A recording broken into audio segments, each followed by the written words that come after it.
Suomi on kulkenut pitkään varovaisin askelin. On odotettu parempia aikoja, parempia uutisia, parempia olosuhteita. Paremmat ajat eivät tule odottamalla. Ne rakennetaan.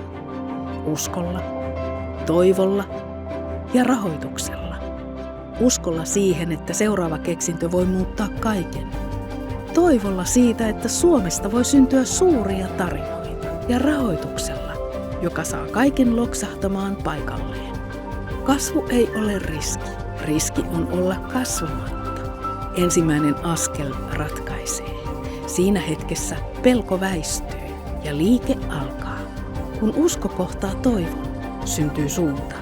Kun rahoitus kohtaa idean, syntyy tulevaisuus. Kasvu ei synny yksin.